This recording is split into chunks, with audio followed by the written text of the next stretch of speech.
Bom dia a você, bom dia a todos que estão nos assistindo. Eu vou falar basicamente sobre o livro, entende? Não tenho muito interesse em estar falando sobre as outras coisas no momento. Eu falei demais, tem horas que é melhor a gente dar tempo ao tempo e ver as coisas, qual é o rumo que elas vão tomar.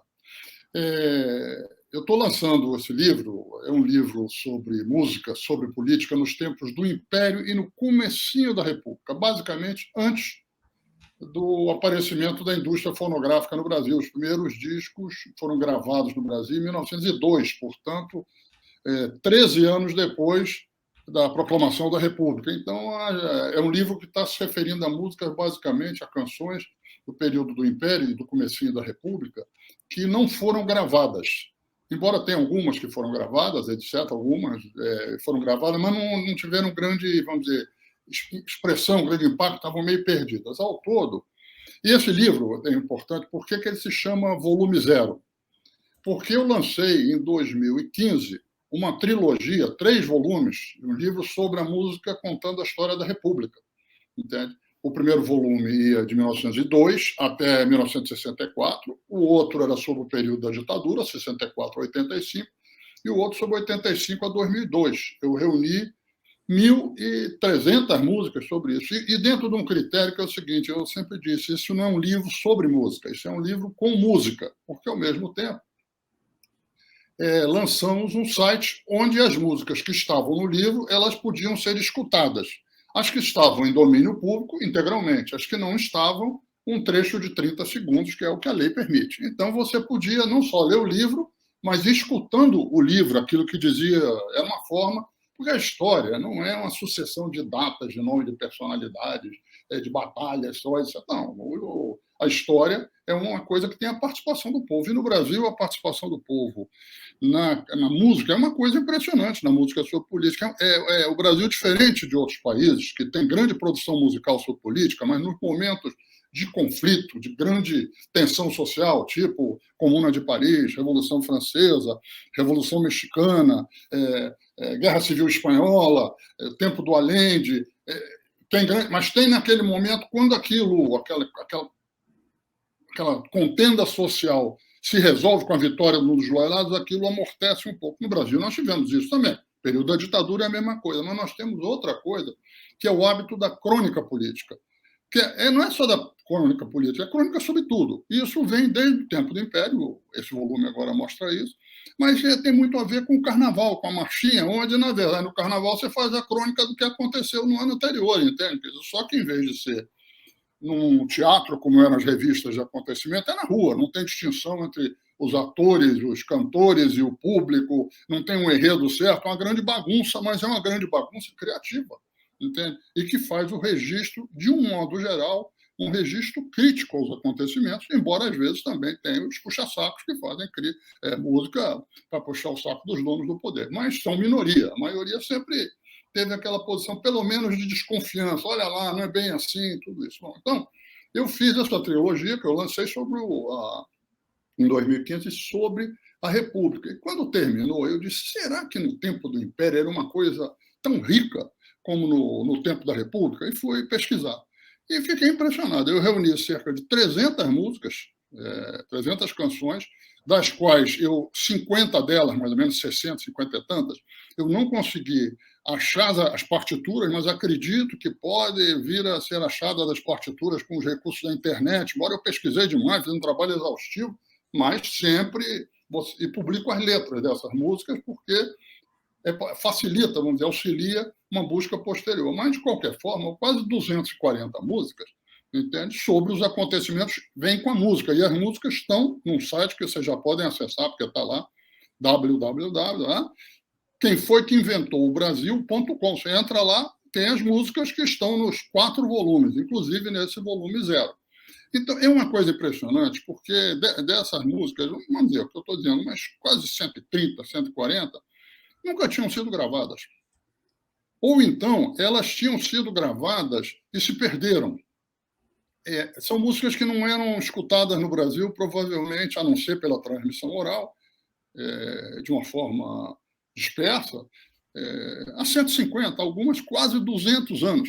Entende? Músicas, por exemplo, sobre a época da independência. Tem músicas de salão, tem o hino da independência, tem o hino do 2 de julho, da Bahia, etc., mas também tem as músicas que se cantavam na época da independência provocando os portugueses. Quer dizer, então, isso é coisa que nós estamos em 22, em 22 tem 200 anos, não escutava essa música, por exemplo, tem uma música de Moça Baiana, venha para a janela, venha ver o maroto que está indo para a guerra, é uma música gozando os portugueses, que era como os baianos chamavam os portugueses, maroto, que vinham do mar, entendi? Com duplo sentido, que é um cara meio malandro e tal. Né? Então, essa coisa toda é de uma riqueza extraordinária, entende? Então, já estão lá no site as músicas, e foram gravadas, como eu disse, cerca de 140 músicas. Eu contei com a colaboração, o apoio, a participação, a parceria do músico João Nabuco, que gravou essas músicas, entende? Seja com violão, seja com piano, cantando, é um intérprete muito bom ele, quer dizer, dá muita vida às coisas, evidentemente que podem haver outras interpretações, e todas essas músicas têm indicações de onde também, no livro, né, onde você pode conseguir as partituras, com que músicas elas devem ter tocado, porque existem muitas vezes paródias, que são paródias de outras músicas que existem as partituras, quer dizer, mas dá uma base que quem quiser ir e fazer outra interpretação, etc., também pode fazer. Então é um livro com música sobre o período do Império fantástico, eu acho, assim, do ponto de vista de pesquisa, de informação. E tem uma coisa que o livro, evidentemente, nós vivemos ali o apogeu e depois a queda do escravismo, entende? O apogeu porque o período em que mais entraram escravos vindos da África no Brasil foi o período de 1830 a 1850. Entende? Quer dizer, nesse período curto ali entraram 500 mil escravos. E curioso que é o seguinte, em 1831 tinha sido aprovada uma lei proibindo o tráfico negreiro, que nunca foi colocada em prática. É a famosa lei para inglês ver. Era só para os ingleses dizerem aprovaram uma lei, acabou o tráfico. Só quando os ingleses começaram a aprisionar os navios ali em 1849 é que aí se aprovou uma lei para valer. Mas nesse período curto entraram 500 mil escravos. Entende? Pelo menos 500 mil escravos de forma clandestina, entre aspas. Não tinha nada de clandestino. Entende? A lei no Brasil sempre foi assim. Valia para os pobres, não valia para os ricos. E então ele pega muito da coisa da escravidão de uma forma muito intensa e o processo e isso a parte da escravidão começa com um ciclo das músicas do Pai João, ou seja, o Pai João era o negro velho, escravo, sábio, experiente, que era ouvido pelas pessoas, etc., que tinha opiniões sobre as coisas. Esse ciclo do Pai João, Pai João também tem o Pai João da Umbanda e do Candomblé, mas esse não é o Pai João na sociedade como um todo. Muitos autores, inclusive folcloristas muito importantes, passavam a imagem de que o Pai João era um negro submisso, mais ou menos como o Pai Tomás da literatura americana, que é a mesma época, mais ou menos. O Pai João no Brasil não tem nada de submisso. Ele não é um zumbi, ele não vai montar um quilombo, ele não pega em armas, mas é o seguinte, ele resiste do jeito, desqualificando, mostrando a falsidade do senhor de escravo. Então, por exemplo, a primeira música do Pai João, da época, que ela é escrita em língua de preto, como se dizia, era um português, mas com palavras, às vezes com palavras de idiomas bantus, basicamente Kikongo, Kimbundo, Ambundo, isso, mas também, além de ter isso com erros de gramática, erros de concordância, tudo aquilo. Mas ele faz a gozação, quer dizer, o que é que ele diz? Lá na minha terra, eu comia galinha, aqui eu só como, entende, carne seca com farinha, entende? Ele dizia, o preto, quando fruta, em língua de preto, fruta com rezão. O branco, quando fruta, só fruta patacão. Patacão era pataca, a moeda da época. Ou seja, um roubava para comer, o outro roubava para ficar rico. E o preto, quando fruta, ele dizia, vai para a casa de correção, que era como se chamava prisão na época. Entende? Já o branco vira senhor barão. E se ele bem se esconde, acaba senhor visconde. A ideia, isso, o que tem de submisso nisso? Não tem nada. Entende? Então, o ciclo do Pai João mostra essas músicas, as partituras apareceram em 1850 e pouco, mas é provável que elas sejam de antes, entende?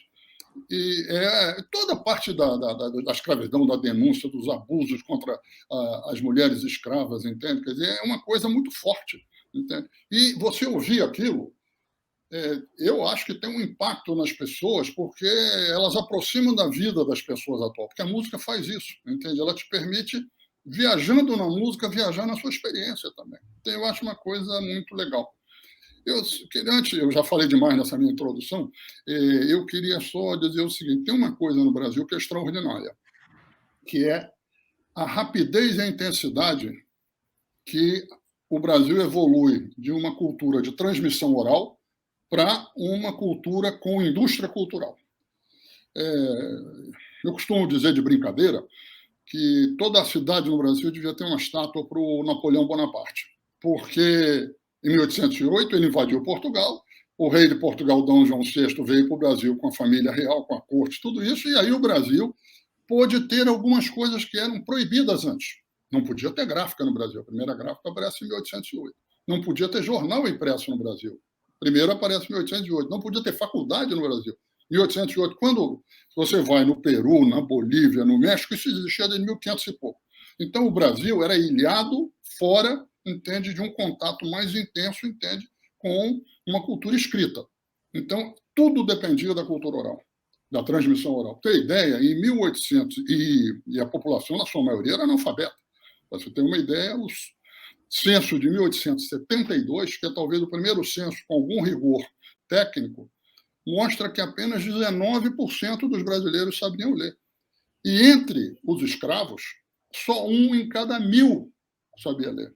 Então, isso significava o quê?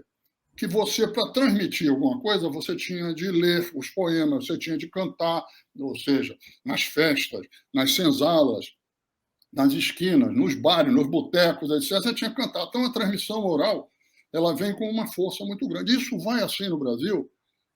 A primeira gráfica que imprime partitura, a primeira partitura impressa no Brasil é 1834. A primeira peça de teatro de autor brasileiro encenada no Brasil é 1838. O primeiro livro de autor nacional, entende, no Brasil, editado no Brasil, é em 1844. Quer dizer, aí você vê, assim, até a metade da década de 1840, não tínhamos transmissão cultural através de nenhum tipo de indústria, mesmo incipiente. Pois bem, com o fim do tráfico negreiro em 1850 e com o boom do café, que botou muito dinheiro no Brasil a partir de 1840, o Brasil entrou, por um lado, na era dos progressos, tinha dinheiro. Segundo, esse dinheiro sobrava porque não podia mais ser aplicado no tráfico negreiro. Entende? Então, começaram a entrar numa série de serviços, até de indústrias começaram a aparecer. Entende? Então, tudo isso tem uma grande importância. Entende? E, ao mesmo tempo, o que acontece? A população escrava diminui, porque não tem mais a reposição vinda da África, como tinha antes, e grande parte dos escravos começam a se libertar, entende? Porque vão conseguindo comprar sua alforria, principalmente os escravos urbanos. E a população escrava, que continua escrava, vai aos poucos se concentrando basicamente no café, em Rio, São Paulo e Minas. Eles têm 55% dos escravos nessa época. Entende? Isso significa o quê? Que a base social, a base de política de apoio ao escravismo, entende, que era imensa no Brasil, na população livre, vamos ter claro, no Brasil todo mundo tinha escravo quem era livre. Até ex-escravos, quando se libertavam, compravam escravos.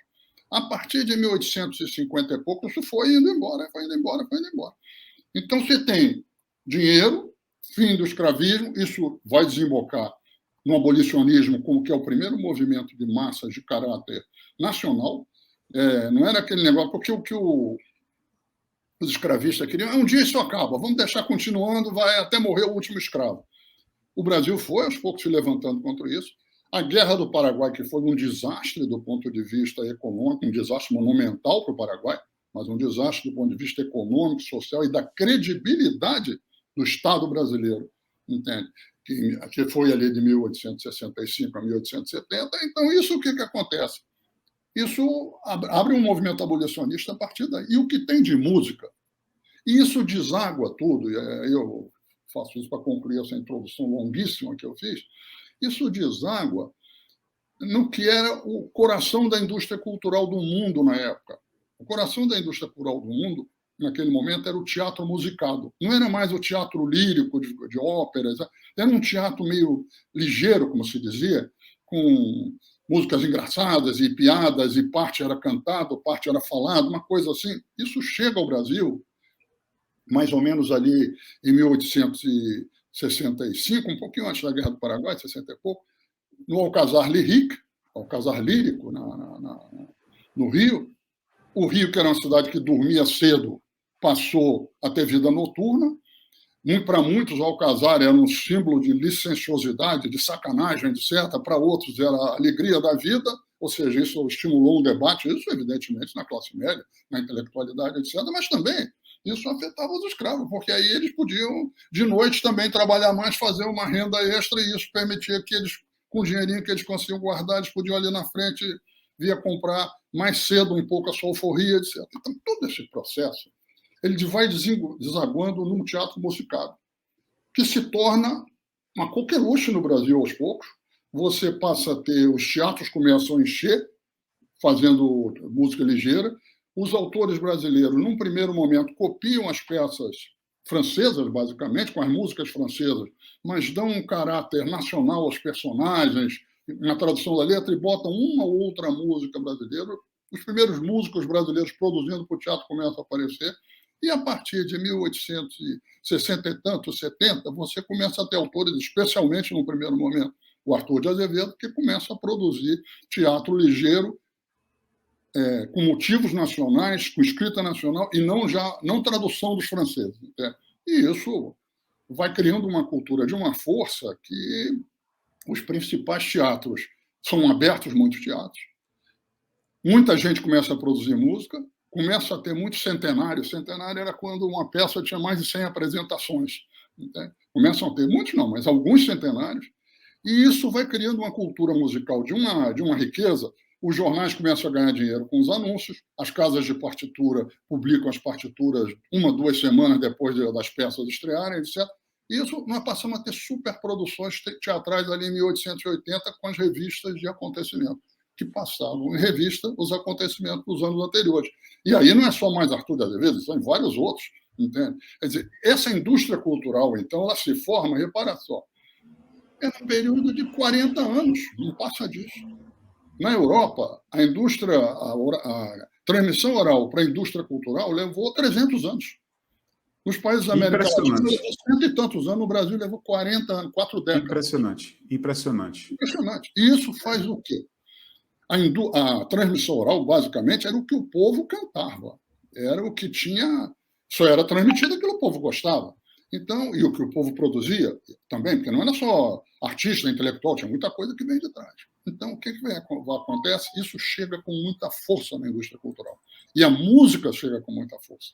E isso é uma das razões do Brasil ter uma música tão rica e ter uma música onde, vamos dizer, o popular chegou no erudito com muito mais força que o erudito no popular, entende? E a síntese disso é que a própria música erudita nacional, posteriormente, é uma música com muitas marcas da composição popular. Bom, é isso aí, falei muito.